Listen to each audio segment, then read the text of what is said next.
नमस्कार प्यारे छात्र छात्राओं, विद्या गुरुकुल में आपका स्वागत है। जैसा कि आप लोगों को पता है, हम लोगों ने वस्तुनिष्ठ प्रश्नों का सीरीज चालू किया है। तो सेट 4 का हमने पार्ट 1 करा चुका हूं मैं। आज हम लोग सेट 4 का पार्ट 2 कराने जा रहे हैं। तो 24 क्वेश्चन हमने सेट सेट 4 का पार्ट 1 में कराए हैं, उसी को आगे बढ़ा रहे हैं।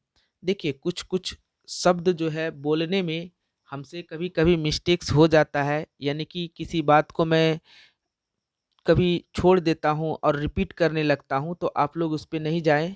और जो भी क्वेश्चन आप लोगों को यहाँ कराया जा रहा है, सारे के सारे ऑथेंटिक क्वेश्चन हैं और उसका ऑथेंटिक जवाब दिया जा रहा है। तो आप लोग क्वेश्चन को देखें, बने रहें वीडियो पे और इस चैनल से जुड़े रहें और अपना प्यार देते रहें। देखिए, अब हम लोग 25वां नंबर क्वेश्चन की ओर चलते हैं। 25वां नंबर क्वेश्चन क्या कह रहा है? नरोत्तम सिंघानुक ने राजनीतिक से संन्यास कब लिया? तो ऑप्शन ए है 1975, ऑप्शन बी है 1978, ऑप्शन सी है 1970 और ऑप्शन डी है 1980। तो देखिए, 25वां नंबर जो क्वेश्चन जो है उसका आंसर हो जाएगा 1978। तो इसका ऑप्शन नंबर बी सही हो जाएगा। नेक्स्ट क्वेश्चन की ओर बढ़ते हैं। अगला क्वेश्चन क्या कह रहा है? 26वां नंबर क्वेश्चन में आए हम लोग। भारत में रेलवे की शुरुआत किसके शासनकाल में हुई थी? ऑप्शन ए है लॉर्ड कर्जन के शासनकाल में, ऑप्शन बी है लॉर्ड डलहौजी के शासनकाल में, ऑप्शन सी है लॉर्ड रिपन के काल में, ऑप्शन डी है लॉर्ड मिंटो के काल में। तो आप लोगों को जैसे कि पता होना चाहिए कि रेलवे की शुरुआत जो है लॉर्ड डलहौजी ने किया था। तो ऑप्शन नंबर बी इसका सही हो जाएगा। नेक्स्ट क्वेश्चन की ओर हम लोग बढ़ते हैं। 27वां नंबर क्वेश्चन देखिए क्या कह रहा है? गांधी ने दांडी यात्रा की शुरुआत कहाँ से की? ऑप्शन ए है दांडी समुद्र तट से, ऑप्शन बी है साबरमती आश्रम से, ऑप्शन सी है कालीकट से, ऑप्शन डी है बारदोली से। तो गांधी जी ने साबरमती आश्रम से लेके दांडी तक की यात्रा शुरू की थी। तो इसलिए इसका ऑप्शन नंबर बी सही हो जाएगा। नेक्स्ट क्वेश्चन देखिए अगले स्लाइड पे आएगा और अगले स्लाइड पे जो नेक्स्ट क्वेश्चन है उसको हम लोग करने जा रहे हैं। 28वां नंबर देखिए क्वेश्चन क्या कह रहा है? 28वां नंबर क्वेश्चन कह रहा है स्वराज पार्टी का प्रथम सम्मेलन कहाँ हुआ था? ऑप्शन ए है लखनऊ में, ऑप्शन बी है मुंबई में, ऑप्शन सी है कलकत्ता में और ऑप्शन डी है इलाहाबाद में। तो इस क्वेश्चन का सही जो आंसर होगा वो ऑप्शन नंबर डी इलाहाबाद सही है। चलिए नेक्स्ट क्वेश्चन की ओर हम लोग बढ़ते हैं। अगला क्वेश्चन कह रहा है इनमें से किन्हें सीमांत गांधी के नाम से जाना जाता है? ऑप्शन ए है सी राजगोपालाचारी, ऑप्शन बी है मोहम्मद अली जिन्ना, ऑप्शन सी है खान अब्दुल गफ्फार खान, ऑप्शन डी है स्वामी सहजानंद सरस्वती। देखिए, सीमांत गांधी के नाम से खान अब्दुल गफ्फार खान को जाना जाता है, इसलिए इसका ऑप्शन नंबर सी सही आंसर हो जाएगा। देखिए अगले क्वेश्चन की ओर हम लोग बढ़ते हैं। अगला क्वेश्चन क्या कह रहा है? 30वां नंबर क्वेश्चन कह रहा है वेदों की ओर लौटो का नारा किसने दिया था? वेदों की ओर लौटो किसने नारा दिया था? तो ऑप्शन ए है दयानंद सरस्वती, ऑप्शन बी है राजा राम मोहन राय, ऑप्शन सी है चित्तरंजन दास, ऑप्शन डी है ईश्वर चंद्र विद्यासागर। तो वेदों की ओर लौटो ये दिया था स्वामी दयानंद सरस्वती ने। तो ऑप्शन नंबर ए इसका सही आंसर हो जाएगा। चलिए नेक्स्ट क्वेश्चन की ओर बढ़ते हैं। अगला क्वेश्चन कह रहा है 31वां नंबर क्वेश्चन है बिहार प्रांतीय किसान सभा की स्थापना किसने की थी? सहजानंद सरस्वती जी ने, स्वामी विवेकानंद जी ने, जयप्रकाश नारायण जी ने, श्री कृष्ण सिंह ने। तो देखिए, बिहार प्रांतीय किसान सभा की स्थापना सहजानंद सरस्वती जी ने की थी। तो ऑप्शन नंबर ए इसका सही हो जाएगा। नेक्स्ट स्लाइड पे बढ़ते हैं हम लोग। अगले क्वेश्चन में देखिए क्या कह रहा है। 32वां नंबर क्वेश्चन कह रहा है भारत में पहला फैक्ट्री एक्ट कब पारित हुआ था? भारत में पहला फैक्ट्री एक्ट कब पारित हुआ था? ऑप्शन ए है 1850, ऑप्शन बी है 1875, ऑप्शन सी है 1881, ऑप्शन डी है 1920। तो देखिए फैक्ट्री एक्ट जो पारित हुआ था वो 1881 में हुआ था, इसलिए इसका ऑप्शन नंबर सी सही हो जाएगा। 32वें नंबर क्वेश्चन की ओर हम लोग बढ़ते हैं। सॉरी 33वें नंबर होगा, 32 तो हो चुका है। 33वां नंबर क्वेश्चन कह रहा है ब्रिटिश संसद के किस अधिनियम ने भारत में व्यापार पर ईस्ट इंडिया कंपनी के एकाधिकार को समाप्त कर दिया था या कर दिया।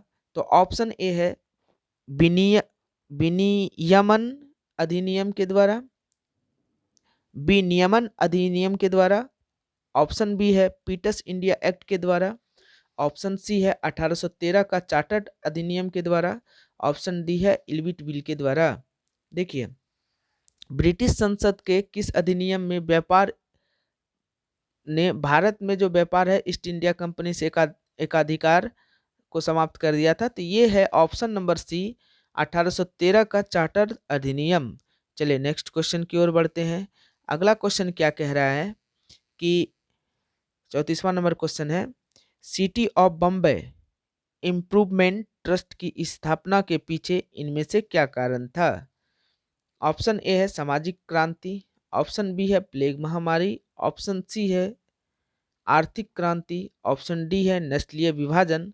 तो इसका सही आंसर हो जाएगा प्लेग की बीमारी। देखिए प्लेग की बीमारी के कारण से ही saint city of Bombay improvement trust की स्थापना की गई थी। तो चलिए नेक्स्ट क्वेश्चन की ओर बढ़ते हैं। नेक्स्ट क्वेश्चन जो है वो अगले स्लाइड पे आएगा। तो अगला स्लाइड क्या कहता है, देखिए अगले स्लाइड पे जो क्वेश्चन है वो देखिए क्या कह रहा है। सोम प्रकाश साप्ताहिक पत्रिका का प्रकाशन किसने किया। सोम प्रकाश साप्ताहिक पत्रिका का प्रकाशन किसने किया। ऑप्शन है केशवानंद सेन, ऑप्शन बी है ईश्वर चंद्र विद्यासागर, ऑप्शन सी है भरतेंदु हरिश्चंद्र और ऑप्शन डी है मोतीलाल घोष। तो देखिए इसका जो सही ऑप्शन हो जाएगा वो ऑप्शन नंबर बी सही है, ईश्वर चंद्र विद्यासागर। और ये देखिए साप्ताहिक पत्रिका जो है ना सोम प्रकाश, ये 15 नवंबर 1858 में चालू किया गया था। तो ऑप्शन नंबर बी इसका सही हो जाएगा, ईश्वर चंद्र विद्यासागर। न्यू इंडिया समाचार पत्र को किसने शुरू किया। ऑप्शन देखिए क्या कह रहा है, एक बार मैं फिर से क्वेश्चन पहले पढ़ दूं। न्यू इंडिया समाचार पत्र को किसने शुरू किया। तो न्यू इंडिया की बात आया तो बाल गंगाधर तिलक, ऑप्शन बी है महात्मा गांधी, ऑप्शन सी है एनी बेसेंट, ऑप्शन डी है लाल हरदयाल। तो यहाँ पे लाला हरदयाल का मतलब, यहाँ पे देखिए न्यू इंडिया की बात करें तो यहाँ पे ऑप्शन नंबर सी हो जाएगा एनी बेसेंट। एनी बेसेंट इसका सही हो जाएगा आंसर। और यंग इंडिया कहे तो महात्मा गांधी। देखिए 37वां नंबर कह रहा है कि रेशम मार्ग कहाँ से आरंभ होता है। तो रेशम मार्ग कहाँ से आरंभ होता है, ऑप्शन ए है भारत से, ऑप्शन बी है ईरान से, ऑप्शन सी है चीन से, ऑप्शन डी है इराक से। तो इसका सही आंसर हो जाएगा ऑप्शन सी चीन से। चलिए नेक्स्ट क्वेश्चन की ओर बढ़ते हैं। अगला क्वेश्चन जो है वो नेक्स्ट स्लाइड पे आएगा हम लोगों का। नेक्स्ट स्लाइड में देखिए क्या कह रहा है। अगला क्वेश्चन कह रहा है इन देशों में से कौन प्राकृतिक संसाधनों में अत्यंत विपन्न है। विपन्न मतलब यहाँ पे थोड़ा कम की बातें कहा जा सकता है। प्राकृतिक संसाधन में थोड़ा कौन अत्यंत कम है। तो ऑप्शन ए है भारत, और ऑप्शन बी है चीन, ऑप्शन सी है संयुक्त राज्य अमेरिका, ऑप्शन डी है जापान। तो इसका सही आंसर हो जाएगा जापान। चलिए नेक्स्ट क्वेश्चन की ओर बढ़ते हैं। अगला 39वां नंबर क्वेश्चन कह रहा है इन राज्यों में से कौन सर्वाधिक वनावरण वाला है। वनावरण मतलब जहाँ पे अधिक वन हो। इनमें से किस राज्य में सबसे अधिक वन क्षेत्र है, यानी कि यहाँ पे बगल में भी लिख दिया गया है। तो वन क्षेत्र में देखिए कौन सा है, अरुणाचल प्रदेश है, बी उड़ीसा है, सी छत्तीसगढ़ है, डी मध्य प्रदेश है। तो इसका ऑप्शन नंबर डी सही हो जाएगा, मध्य प्रदेश। मध्य प्रदेश में जो है सर्वाधिक वनावरण वाला राज्य है। चलिए नेक्स्ट क्वेश्चन की ओर बढ़ते हैं हम लोग। 40वां नंबर क्वेश्चन कह रहा है रोहिल्ला राष्ट्रीय उद्यान कहाँ स्थित है? ऑप्शन ए है महाराष्ट्र में, ऑप्शन बी है हिमाचल प्रदेश में, ऑप्शन सी है पश्चिम बंगाल में, ऑप्शन डी है उड़ीसा में। तो इसका सही आंसर हो जाएगा option number B, Himachal Pradesh में। नेक्स्ट क्वेश्चन की ओर बढ़ते हैं। अगला क्वेश्चन कह रहा है सागर सम्राट क्या है? ऑप्शन ए है बांध है, ऑप्शन बी है अपतटीय तेल रिग है या रिंग है, सी बंदरगाह है, डी इनमें से कोई नहीं। तो इसका आंसर हो जाएगा अपतटीय तेल रिंग। चलिए अगले नंबर क्वेश्चन की ओर हम लोग बढ़ते हैं। अगला नंबर क्वेश्चन जो है वो नेक्स्ट स्लाइड पे आएगा। अगला क्वेश्चन क्या कह रहा है? 42वां नंबर क्वेश्चन कह रहा है कि रूस के सहयोग से किस परमाणु विद्युत गिरी का निर्माण किया गया? रूस के सहयोग से किस परमाणु विद्युत गिरी का निर्माण कराया गया? ऑप्शन ए है काकरा पार परमाणु विद्युत गिरी, ऑप्शन बी है कैगा परमाणु विद्युत गिरी, ऑप्शन सी है कुडुनकुलम परमाणु विद्युत गिरी, ऑप्शन डी है पलकप पलकपक सॉरी बोलने में थोड़ा सा वो दिक्कत हो रही है मैं, लेकिन फिर से इसका प्रोनाउंसिएशन कर देता हूँ। कलपक्कम कलपक्कम परमाणु विद्युत गिरी। तो देखिए रूस के सहयोग से जो परमाणु विद्युत गिरी बना था वो कुडनकुलम परमाणु विद्युत गिरी बना है। और इसका भी देखिए हमने क्वेश्चन कराया था अगले सेट में, अगले सेट मतलब पिछले सेट में ये भी क्वेश्चन आया हुआ ही है। चलिए नेक्स्ट क्वेश्चन की ओर हम लोग बढ़ते हैं। अगला क्वेश्चन क्या कह रहा है? 43वां नंबर क्वेश्चन है इनमें से किसे सुनहरा रेशा कहा जाता है? तो ऑप्शन ए है कपास को, ऑप्शन बी है सन को, ऑप्शन सी है रेशम को, और ऑप्शन डी है जूट को। तो देखिए सुनहरा रेशा जो कहा जाता है वो जूट को कहा जाता है। ऑप्शन नंबर डी इसका सही हो जाएगा। अब हम लोग 44वें नंबर क्वेश्चन की ओर बढ़ते हैं। 44वां नंबर क्वेश्चन कह रहा है निम्नलिखित में से किससे अंगोरा ऊन प्राप्त किया जाता है? तो ऑप्शन ए है बकरी से, ऑप्शन बी है भेड़ से, ऑप्शन सी है खरगोश से, ऑप्शन डी है ऊँट से।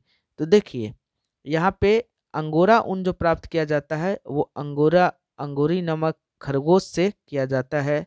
तो ऑप्शन इसका सी सही हो जाएगा। नेक्स्ट क्वेश्चन की ओर बढ़ते हैं। नेक्स्ट क्वेश्चन अगले स्लाइड पे है। 45वां नंबर क्वेश्चन क्या कह रहा है उसको देखते हैं हम लोग थोड़ा सा।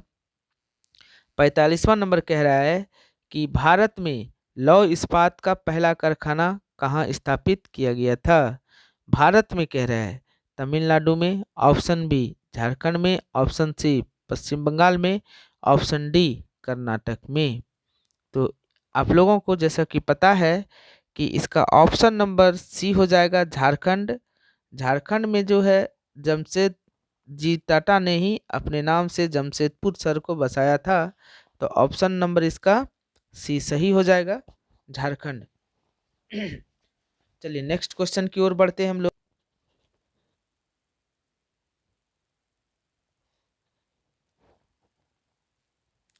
जैसा कि आपको पता होना चाहिए भोपाल त्रासदी जो है वो 2 दिसंबर 1984 को मध्य प्रदेश में हुआ था। एक केमिकल फैक्ट्री था वहाँ पे। इस पे मूवी भी बना है, आप लोग देख सकते हैं। देखिए यहाँ पे कह रहा है भोपाल त्रासदी में कौन सा गैस का रिसाव हुआ था? तो carbon monoxide, sulphur dioxide, methyl isocyanide, इनमें से सभी। तो देखिए इसका ऑप्शन नंबर सी सही हो जाएगा मिथाइल आइसोसाइनेट। चलिए नेक्स्ट क्वेश्चन की ओर बढ़ते हैं। 47वां नंबर क्वेश्चन कह रहा है भारत का सबसे लंबा राष्ट्रमार्ग राज्य कौन सा है? ऑप्शन ए है NH1, ऑप्शन बी है NH44, सॉरी 4 बोल रहे हैं 44 है, ऑप्शन सी है NH30 और ऑप्शन डी है NH4। तो भारत का जो सबसे लंबा राष्ट्रीय राजमार्ग है वो है NH44। ऑप्शन नंबर बी इसका सही आंसर हो जाएगा। देखिए 48वें नंबर क्वेश्चन की ओर हम लोग बढ़ते हैं। 48वां नंबर क्वेश्चन कह रहा है सबसे बड़ा रेल जोन कौन सा है? ऑप्शन ए है मध्य प्रदेश, ऑप्शन बी है पश्चिम railway, option sorry option B में है उत्तर रेलवे, ऑप्शन सी में है पश्चिम रेलवे, ऑप्शन डी में है पूर्व रेलवे। देखिए, जहाँ तक हमको पता है 48 नंबर का क्वेश्चन का आंसर हो जाएगा बी उत्तर रेलवे, क्योंकि भारत में सबसे लंबा बड़ा रेल जोन कौन सा है, तो उत्तर रेलवे। तो आंसर इसका बी नंबर सही हो जाएगा। चलिए नेक्स्ट क्वेश्चन की ओर बढ़ते हैं। 50वां नंबर क्वेश्चन नेक्स्ट स्लाइड पे आएगा। 50वां नंबर क्वेश्चन देखिए क्या कह रहा है। 50वां नंबर क्वेश्चन क्या, सॉरी 49वां नंबर क्वेश्चन कह रहा है, नहीं 50वां नंबर नहीं होगा, 49वां नंबर ही होगा। वायु परिवहन का राष्ट्रीयकरण कब किया गया था? ऑप्शन ए है 1973, ऑप्शन बी है 1947 और ऑप्शन सी है, सॉरी 73 नहीं है, ऑप्शन ए है 1933, ऑप्शन बी है 1947, ऑप्शन सी है 1950 और ऑप्शन डी है 1953। देखिए वायु परिवहन का राष्ट्रीयकरण जो है वो किया गया था 1953 में। तो इसका सही आंसर जो हो जाएगा वो हो जाएगा डी नंबर सही। चलिए नेक्स्ट क्वेश्चन की ओर बढ़ते हैं। 50वां नंबर देखिए क्वेश्चन क्या कह रहा है। 50वां नंबर क्वेश्चन कह रहा है कि सदियों से धुबरी सदिया से धुबरी तक कौन राष्ट्र जलमार्ग है? ऑप्शन है जलमार्ग एक, ऑप्शन बी है जलमार्ग दो, ऑप्शन सी है जलमार्ग थ्री और ऑप्शन डी है जलमार्ग फाइव। तो जैसा कि 50वें नंबर का क्वेश्चन जो है, अगर हम लोग कहें तो ये क्या हो जाएगा, जलमार्ग 1 2 3 4 5 कौन सा हो जाएगा?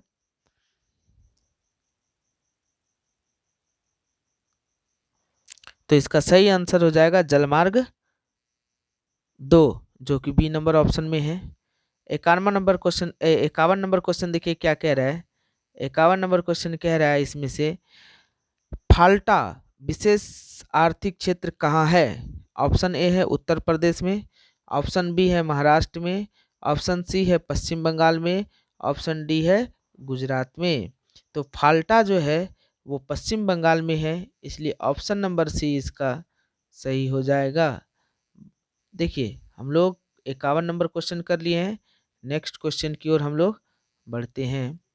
52 जो नंबर क्वेश्चन है वो क्या कह रहा है, देखिए यहाँ पे 52 नंबर क्वेश्चन कह रहा है मोनाजाइट किस राज्य में सर्वाधिक पाया जाता है?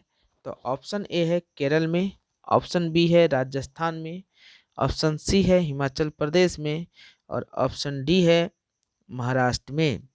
देखिए जैसा कि हमें पता है कि मोनाजाइट जो है वो केरल के तटों पर ज़्यादा पाया जाता है, इसलिए ऑप्शन नंबर ए इसका सही हो जाएगा। चलिए नेक्स्ट क्वेश्चन की ओर बढ़ते हैं। अगला क्वेश्चन कह रहा है 53वां नंबर क्वेश्चन, भारत का टेक्नोपोलिस किस नगर को कहा जाता है? भारत का टेक्नोपोलिस किस नगर को कहा जाता है? ऑप्शन ए है कानपुर, ऑप्शन बी है मुंबई, ऑप्शन सी है सूरत और ऑप्शन डी है कोलकाता। तो देखिए भारत का जो कॉटनोपोलिस नगर है वो है मुंबई, तो ऑप्शन नंबर बी इसका सही हो जाएगा। नेक्स्ट क्वेश्चन की ओर बढ़ते हैं। 54वां नंबर क्वेश्चन देखिए क्या कहता है, केंद्रमुख में कौन खनिज पाया जाता है? केंद्रमुख में कौन खनिज पाया जाता है? इसका सही आंसर हो जाएगा। सही आंसर जानने से पहले हम लोग इसमें से इसके ऑप्शन को पढ़ लेते हैं। कोयला ऑप्शन ए है, ऑप्शन बी है सोना, ऑप्शन सी है तांबा, ऑप्शन डी है लौह अयस्क। तो इसका सही आंसर जो हो जाएगा वो हो जाएगा लौह अयस्क, ऑप्शन नंबर डी सही है। चलिए नेक्स्ट क्वेश्चन की ओर बढ़ते हैं। 55वां नंबर क्वेश्चन है त्रिवेणी नहर का निर्माण कहाँ किया गया? ऑप्शन देखिए क्या कह रहा है, पश्चिमी चंपारण में, ऑप्शन बी गोपालगंज में, ऑप्शन सी दरभंगा में, ऑप्शन डी भोजपुर में। तो देखिए जैसा कि आप लोगों के पास क्वेश्चन स्क्रीन पे शो कर रहा है, त्रिवेणी नहर का निर्माण कहाँ किया गया है? तो आप लोग इसमें से बोल सकते हैं कि पश्चिम पश्चिमी चंपारण में किया गया है, तो ऑप्शन नंबर इसका ए सही हो जाएगा। त्रिवेणी नहर का निर्माण कहाँ किया गया है? तो पश्चिमी चंपारण में। हो सकता है कि हमसे कुछ बोलने में मिस्टेक्स हो गया हो और हम प्रॉपर वे में नहीं बोल पाए हों, तो आप लोग ये सारी गलतियों को थोड़ा इग्नोर करिएगा, क्योंकि अभी आप लोगों के पास मैं जो भी क्वेश्चन बना रहा हूँ उसमें थोड़ा मेहनत लग रहा है। हाँ, लेकिन कुछ गलतियाँ हो रहा है तो मैं उसको अपने आप में सुधारने की कोशिश अवश्य करूँगा। चलिए आज के लिए बस इतना सा ही। नेक्स्ट पार्ट में हम लोग आगे बढ़ेंगे। जय हिंद, जय भारत।